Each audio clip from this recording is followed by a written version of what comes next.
Okay, I received a lot of pushback from many architects that first did not like the idea that an artist designer would have the authority to talk about what could happen in the future of architecture and its collision with machine learning and artificial intelligence. I think it is important to start from the basis that if I'm going to be talking about any particular subject, it is one that I have studied thoroughly and I know a lot about, right? So I wouldn't be making a fool of myself, risking doing this publicly, unless it was something that I was very serious about. I think it's also key to understand that there is no pretentiousness in presenting new ideas, as long as they are genuinely and carefully followed from A to Z. The pretentiousness is always in standing from the bully pulpit of the paradigms and the tradition and saying you cannot bring new ideas into the table, and those are completely illogical because they have never happened previously, right? I understand design thinking as I understand philosophy, as the exercise of following ideas that are hard, no matter where they lead to, because it would be preferable to arrive at a difficult result that nevertheless has followed step by step every part of an intellectual logic, than to deny the possibility of a new potential idea that could be threatening. Because of course it is better to know than not to know. It is better to be able to prepare and come up with solutions than not to. Now, I don't know how much these architects know and understand about artificial intelligence, but what is key to know is that the speed at which it will happen will be comparatively exponential to anything that happened before. The easiest example for this is to talk about its doubling over time, right? When it's exponential, it means that in year 1, it's 1, year 2, 2, but then it's 4, 8, 16, 32, 64, 128, 256, and so on until it's 1,000 times in just 10 years.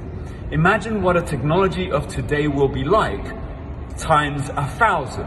Add another 10 years, and we're talking a technology that it is 1,000,000 times what it is today within 20. Now, let's try to think if we have the brain power to understand what 1,000,000 times the current technology implies and its repercussions in every single cultural, economic area of our daily lives.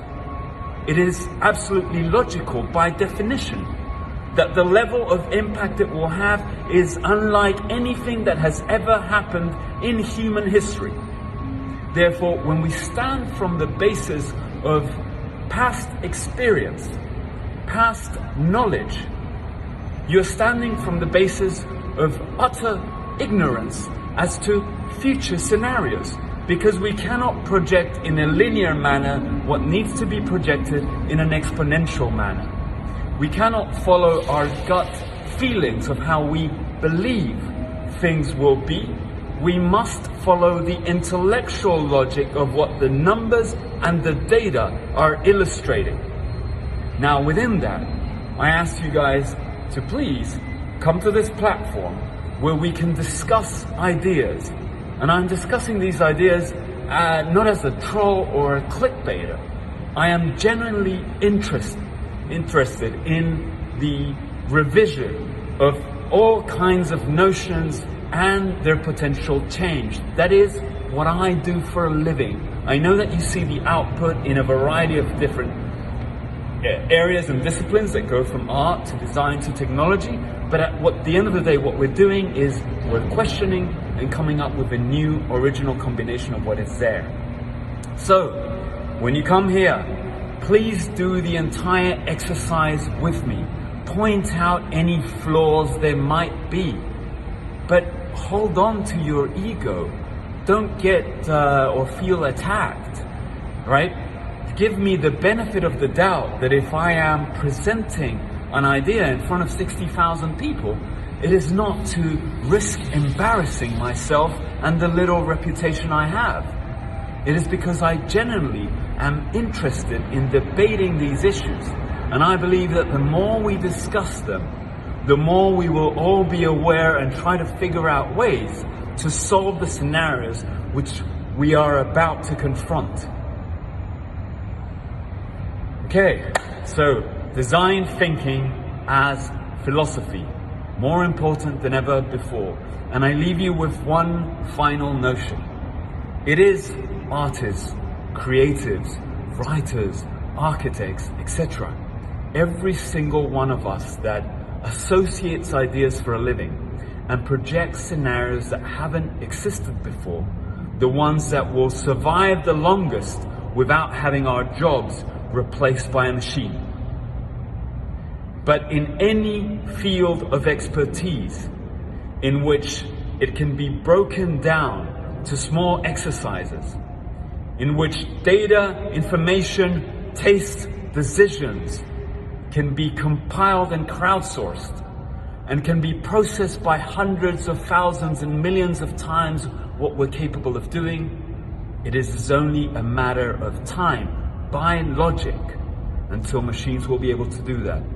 Our creative output too. Because at the end of the day, you, I, we're just machines. We're a beautiful machine that is organic in matter, that is processing information, that is trying to come up with original creative combinations. From that basis we can have discussions, and from that basis we can construct. Now, if you believe that we have a soul, we're going to have a hole there and we won't be able to see eye to eye. If you believe that God speaks through us, I'm sorry, I'm an atheist, I can't share that, we won't be able to connect there. But in every other logical, rational step of the way, I invite you guys to do a thorough process with me. Let's be scientific about our creative investigation and exploration of all of these huge subjects that are about to impact our lives. Let's start having a more active role within them. That's my invitation from this platform to you. I genuinely care about everyone's answers. I do my best within how busy I am to try and answer you back. That's it. Okay, thank you, and let's continue discussing.